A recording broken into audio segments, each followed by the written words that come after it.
Selection ട്രയൽസിന്റെ final round നടക്കാൻ 1.5 ദിവസം തികച്ചില്ല. അപ്പോഴാണ് ട്രാക്കിന് തന്ന സ്പേസിന് അവർക്ക് റെന്റ് വേണത്ര. കുറച്ച് സമയം ഞാൻ ശരിക്കും ബ്ലാങ്കാ, എന്താ ചെയ്യേണ്ടെന്ന് അറിയില്ല. അപ്പോഴാണ് എനിക്ക് മെന്റർഷിപ്പ് തരുന്ന ആ സ്പോർട്സ് ഇൻസ്റ്റിറ്റ്യൂട്ടിന്റെ ഡയറക്ടർ പറയുന്നത് അവരുടെ ഫ്ലോർ യൂസ് ചെയ്യാൻ വേണ്ടി ഈ കുറഞ്ഞ സമയം കൊണ്ട് ഒരു ട്രാക്ക് അവിടെ നിർമ്മിക്കണം. പിന്നെ 50ഓളം വരുന്ന പാർട്ടിസിപ്പൻസിനെ ഈ ലൊക്കേഷൻ ചേഞ്ചിന് വിവരം അറിയിക്കും വേണം. നടൻ മരിച്ചു പോയിരുന്നെങ്കിലും നമുക്ക് ഈ സിനിമ പുറത്തിറക്കിയല്ലേ പറ്റൂ. ഇതന്നെ ആയിരുന്നു അവസ്ഥ.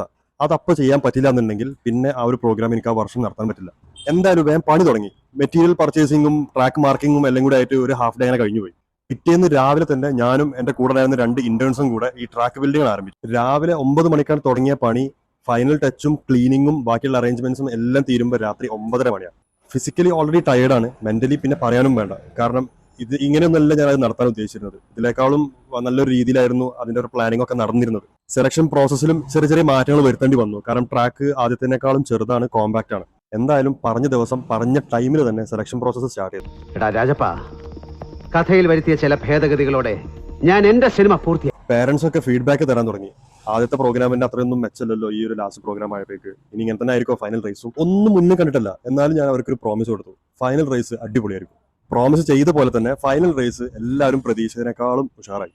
പെർസിവറൻസ് സ്പോർട്സിൽ മാത്രമല്ല, ഏതൊരു കാര്യത്തിലും അത്യാവശ്യമായിട്ടുള്ള ഒരു സംഭവമാണ്. നിരന്തരമായിട്ട് അതിന്റെ പിന്നാലെ കൂടുക, അത് എങ്ങനെയെങ്കിലും നടത്തിയെടുക്കുക. ആ ഒരു മൈൻഡ് സെറ്റ് മാത്രം നമ്മൾ കൊണ്ടുവന്നാൽ മതി. ബാക്കി അതിനാവശ്യമുള്ള എല്ലാ സംഗതികളും നമ്മളെ സറൗണ്ടിങ്സും യൂണിവേഴ്സും നമുക്കാണ് കൊണ്ടുവരുന്നത്. അപ്പോൾ പുതിയ അപ്ഡേറ്റ് ആയിട്ട് നമുക്ക് വീണ്ടും കാണാം. Follow me.